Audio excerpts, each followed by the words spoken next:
Hello. In the previous video we painted a landscape in black and white in acrylics, which will be the underpainting. In this video we're going to start applying the colour layer over the top. So we do this just by using a few simple colours: yellow ochre, burnt sienna, bit of Payne's grey and white. But we're starting here with the yellow ochre and just roughly and loosely going over some of the areas, some of the brighter areas, and some of the darker areas with a more transparent burnt sienna. Now I'm trying to keep this canvas wet by occasionally spraying it with some water. A little spray bottle of a mist of water, which keeps the paint nice and wet, so that we can move it around, and later on we'll scratch into that so that you'll see some of the monochrome black and white underpainting through it. But we're just really haphazardly throwing the colour on. Well, I say haphazardly, it's not truly haphazard. There are underlying areas where we do the greens. We want the greens of the grass, which is going to be yellow ochre in this case, and the house itself is going to be little bits of yellow ochre and burnt sienna.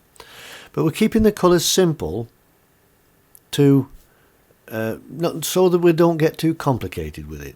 It harmonises the entire painting if you have a limited palette. So much nicer than having a bright red house or whatever, but for this style of painting, that is. But remember, we're trying to be expressive and loose and impressionistic and sort of abstract almost, not trying to do detail. It's about a feeling of the stormy sky and the wet foreground puddles, which throw out the building. It makes the building stand out. The lighter sunlit sky through those dark stormy clouds, and you can almost feel the rain coming down. That's what we're trying to get out of this painting, is a feeling rather than an accurate description, because we're not interested in accuracy at this particular painting. It's all about the feeling and the expression. So now I'm just brightening some of these areas now with a little bit of white with yellow ochre. We don't want pure white, not at the moment. The only pure white is added later on for extremely tiny highlights towards the end.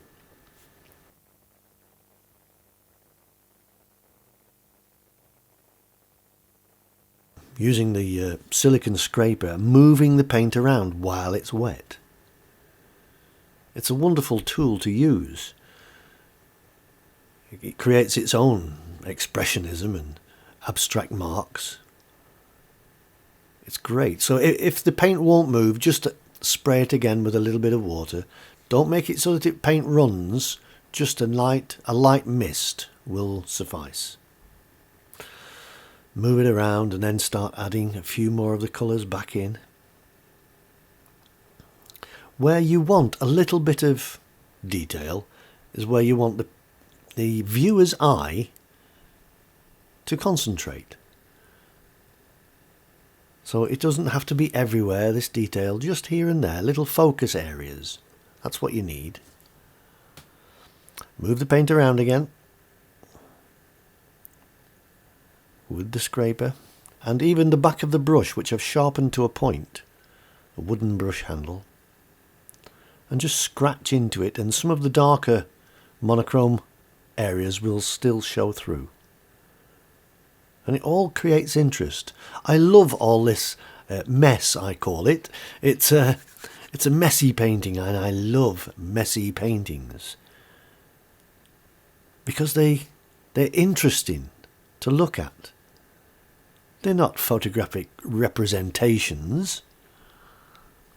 It's an artist's feeling, And remember, when we're painting these paintings, it's our painting. It's not anybody else's, it's ours. You know, and if you're painting along, it's your own. It's your own painting. So you do with it what you want to, because it's your art. So here we are. I'm just adding a few of those little light areas back in, just where I want the interest to be. And these are these wet puddles in the foreground. I'm going to put in some more of these fence posts just to darken them up a little bit so that they're a bit more visible. Little bits of interest. Yeah, and we'll do the same with the chimneys on the top of the building.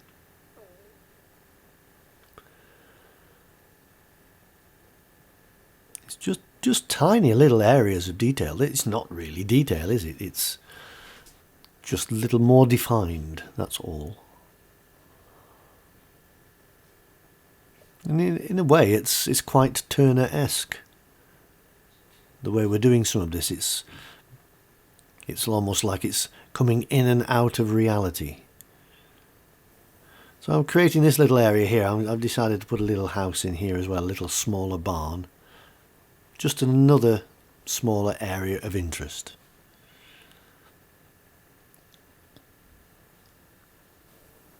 So add a little bit of the burnt sienna in there. You see what I mean about using a limited palette, limited colours? The yellow ochre, burnt sienna, Payne's grey and white.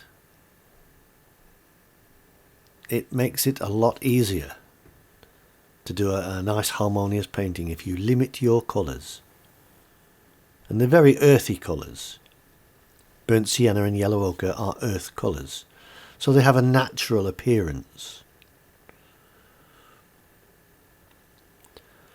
Again, just use the back of the handle just to mess things up a little bit so things aren't too uniform and regular.